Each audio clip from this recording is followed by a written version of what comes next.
그 미국하고 이제 우리나라하고 조금 비교를 사실 할 필요가 있는데, 우리는 공직선거법이라고 하는 이제 법에 근거해서 거기에 토론회에 나올 수 있는 사람의 자격이나 뭐 이런 것들이 법으로 되게 엄격하게 사실은 정해져 있는 편이거든요. 네. 그래서 공직선거법 제 82조에 이제 그런 것이 나오지만, 예를 들면 국회의원 5명 이상이 이제 소속된 정당에 추천을 받은 후보. 예, 5인 이상 비례대표에서 한 석이라도 얻을 수 있는 기본선인 3%. 예. 소위 말하는 여론조사 평균, 그러니까 선거기간 개시일 전 30일부터 선거기간 개시일까지 하루 전까지 선거 여론조사를 했을 때 그것의 평균값이 5% 이상의 지지를 받은 후보자. 솔직히 말하면 우리나라가 저 기준이 세 가지가 다 낮아요. 저 중에 너무 느슨하죠. N가 아니라 5하기 때문에 저 중에 그럼요. 하나라도 하나만 해당되면 알 수 있어요. 올 수 있거든. 네. 근데 5인 이상, 물론 우리나라 원내정당이라고 하는 게 20인이죠. 지금까지 3개 내지 4개쯤은 됐었으니까 보통 3정당이나 4정당 정도에 가면은 5인 선에 걸리거든요. 그럼 기본적으로 3명에서 4명이 된다는 소리야. 그리고 비례대표에 3% 이상 득표했어? 네. 그러면 또 올 수 있다는 얘기야. 그다음에 무소속이든가 원외 정당이라도 평균 지지 지지율이 5%. 좀 나오면 개인기로 5%. 좀 나오면 또 들어갈 수 있어.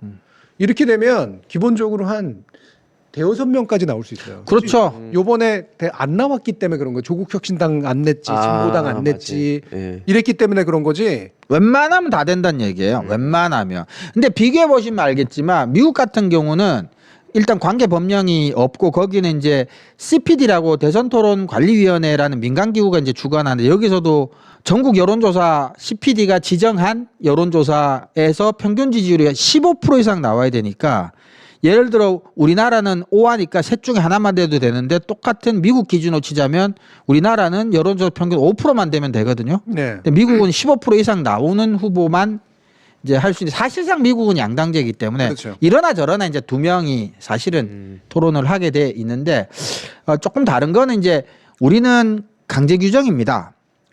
공직선거법에 해야 한다라고 사실 명기가 되어 있거든요. 예를 들면 82조의 2 보면 토론회를 개최하여야 한다. 중앙선거방송토론위원회가 개최하여야 한다로 되어 있기 때문에 해야 되는데, 미국은 엄밀히 따지면 민간기구가 이제 있는데 후보하고 이제 협상을 하는데 후보가 안 하겠다고 하면 방법이 없어요. 그래서 왜 저번에 트럼프가 대통령 될 때도 처음에 한번 토론하고 별로 평이 안 좋았잖아요.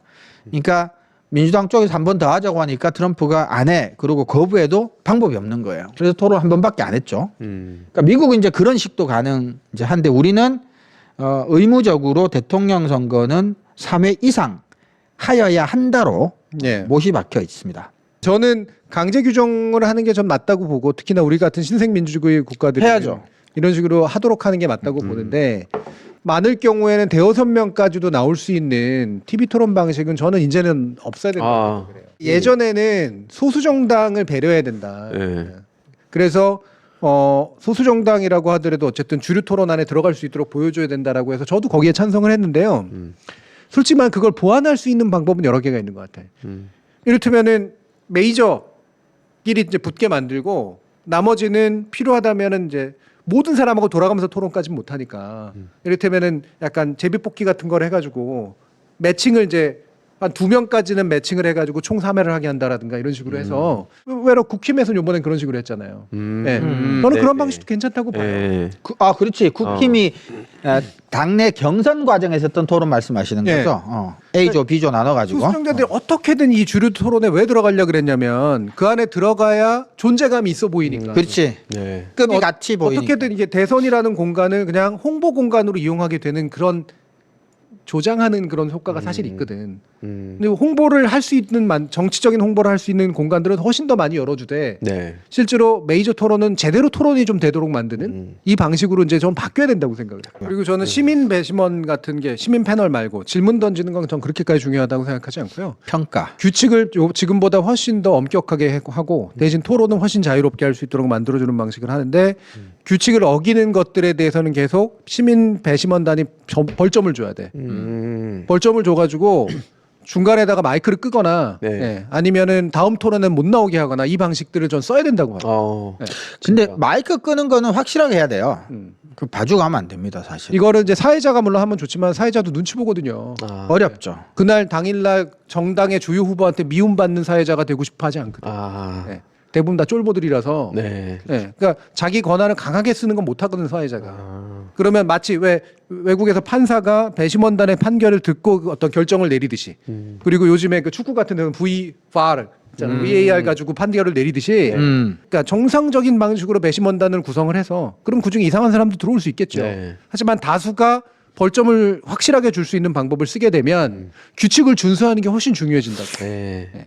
저는 그 방식을 도입해야 된다고 생각해요. 그리고 솔직히 법정 토론은 선관위에서 이제 하기 때문에 선거방송 그 토론위원회가 이제 구성이 되는데 거기에 저희 같은 교수들 들어가가지고 위원으로 있거든요. 그렇죠. 각 그 주요 선본에서 나와가지고 같이 사회자 정하고 이런 걸 하는데 네. 선관위의 특징 자체가 그 판사들이 이제 그 선관위원장이나 그 선관위원들이 이제 거기 많이 위원장을 하죠. 맡거든요. 그죠. 판사들은 정말 기계적 중립을 좋아해요. 그래서 어느 정당으로부터도 욕 먹는 거 싫어해. 네. 맞아. 정말 소극적인 조직이거든요. 아. 그래서 눈치 엄청 보는 조직이고. 그러니까 선본에 휘둘려요. 그러니까 그리고선 사실은 교수들이나 이런 사람들은 강하게 의견을 내고 싶어도 그 관료들이 있거든 거기에 네. 토론위원회를 구성하고 있는 사람들이 너무 좀 그것 때문에 좀 싸우고 이러면 너무 힘들어하고 그러니까 네. 좋은 게 좋은 거지 하고 가. 그러니까 기존에 정해져 놓은 포맷 그대로 그냥 가는 거야. 그렇죠. 그거보다 더 안 좋아지고 더 안 좋아지고 그래. 서로 갈등 없이 하려고. 전 주도권 토론 드러내야 된다고 생각해요. 저도 그거는 정말 왜 하는지 모르겠어요. 차라리 그냥 사회자가 질문 던지면 얘기하게 만드는 게 나아. 네. 그게 낫다니까. 그리고 예를 들면 손 들어가지고 반대 질문하도록 한다든가 네. 주도권을 사회자가 지지 이 사람한테 주면 안 돼. 예. 그러니까 안 그래도 지지율 차이가 많이 나는 2, 3등은 어쨌거나 1등을 공격하기 위한 질문이나 대답만 하게 돼 있거든. 토론에는 관심이 없다고요. 토론의 질이 이상해지거나 본질이 흐려질 가능성이 훨씬 높아지는 거죠. 네. 관심이 없거든. 어차피 뭐 10골로 지나 한 골로 지나 지는 건 마찬가지다 싶으면 대들기나 하고 존재감을 한번 보이고자 싶어 하는 것밖에 없거든요. 그러니까 네. 실제로 그게 그러니까 질문수도 이번에 딱 드러났던 게 그거잖아요. 예를 들어서 뭐 다른 여러 가지도 있지만 그 이준석이 그 스테이블 코인 그 얘기를 하는 게 도대체 대통령 후보로서 그걸 그 자리에서 그렇게 꼭 물어봐야 되는가 무슨 의미가 있나 이 생각이 드는데 말씀드렸듯이 그걸 이제 다 준비하고 오는 거잖아요. 그냥. 그럼요. 그 기회를 활용하려고 공격거리를 갖고 오는 거죠 미리. 이런 게 계속 그 방치가 되면 질은 점점 더 낮아지니까 시청률은 자연스럽게 또 떨어질 수밖에 없는 거고 네. 이런 문제들 그래서 저도 개선해야 된다 생각이 들더라고요. 그러니까 그런 건 이제 손 들고 문제 제기하게 만들면 되고 네. 왜 그런 형식들 있잖아요. 이렇게 주어진 시간이 총 15분이야. 그러면 내가 손 들고 질문을 하든 답변을 하든 그 시간을 쓰게 만드는 거지. 주도권 안 해줘도 충분히 그건 서로 논쟁 가능하거든요. 네. 그럼요. 네. 그러면 예를 들면 질문을 했는데 엉뚱하게 피해가고 있다. 그럼 사회자가 끼어들어가지고 이 질문에 대한 답은 해주는 게 좋겠다. 네. 저는 이거는 민간 기구가 하는 게 훨씬 좋을 것 같아요. 아까도 말씀드린 우리나라 특유의 선거 관리를 하는 공무원들의 특성 같은 게 너무나 좀 강하게 있기 때문에 네. 그래서 전문가들 그거는 들어가서. 이제 위원들에게 굉장히 강한 권한을 주고 시민 배심원단에게 강한 권한을 주면 네. 선본이 끌고 가는 이 방식에서 벗어날 수 있어요. 선본이 끌고 가 생긴 문제들이 얼마나 많은데 지금. 조금이라도 손해 안 보려고 아주 혈안이 돼 있거든요. 각 선본들은 어느 정당이나 다 마찬가지입니다. 네. 그런 것들에 의해서 선본이 망치는 그런 토론을 만들면 안 돼. 법정 토론을 만들었으면 법정에 강제력을 써야 되는 거지.